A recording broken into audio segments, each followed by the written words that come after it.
One of the key issues is going to be the viable education provided for the people in terms of poverty eradication and actually assisting families that have been impoverished through multiple generations to once again become contributing and productive members of society. Education is one of the key metrics for getting that accomplished. We utilize a variation of the Steiner Waldorf program, which has been used quite successfully in the City University of New York and in other areas. Unlike the original Steiner Waldorf program, we do place a focus on scholastic education, but only insofar as it pertains to the particular fields of study of the child or the adult in many cases, as we will be providing both education for both children and adults. The educational system is set up where it is initiated through an aptitude battery that is generally administered orally, largely due to many of the more vulnerable members of society not having the capacity to read and write, which does not make them stupid by any means. I've got family members that can't read or write, but they can look at a complex piece of equipment and inside of 15 minutes generally tell you exactly how it operates and what it does and what its purpose is and what's going to break down first. I mean, that's relevant, but the aptitude batteries are also relevant insofar as they will give us a better indication of offerings, educational opportunities that provide the individuals with a more viable opportunity to be successful and to actually succeed in their studies and to continue to see progress. And we hope that this will encourage them to continue their educational pursuits and to encourage them. I gotta love the background noise. To encourage them to make a more concentrated effort at actually being successful. You know, you can let somebody study physics, you can let anybody study physics, but that doesn't mean they're going to have any comprehension of it. And even for some people that are capable of learning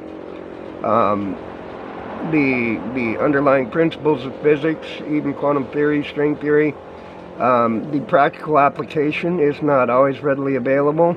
So we want to ensure that the educational opportunities being provided are such that the students have a viable path to waiting for them when they graduate.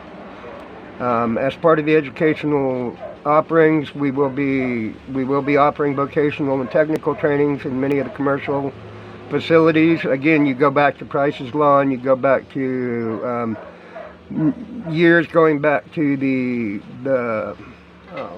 Hoover's program for, you know, the Tennessee Valley Authority, I think it was it Cumberland Valley Authority, Tennessee Valley Authority.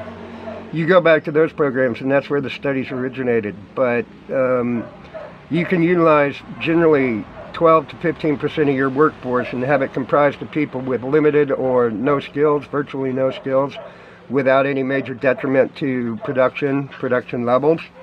And if you go to Price's Law, you'll also see that a very, very small portion of the employees will actually provide the vast majority of your productive labor. So there might be minimal disruption to productivity, but it won't be sufficient to endanger the commercial ventures or to threaten their existence.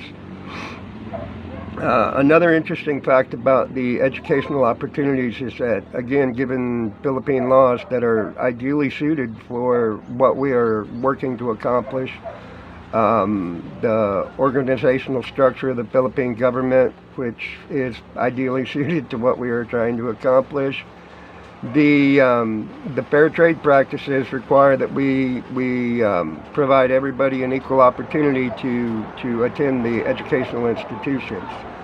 So we will have seats open for paying students. We don't envision that a lot of people are going to be paying at first, especially.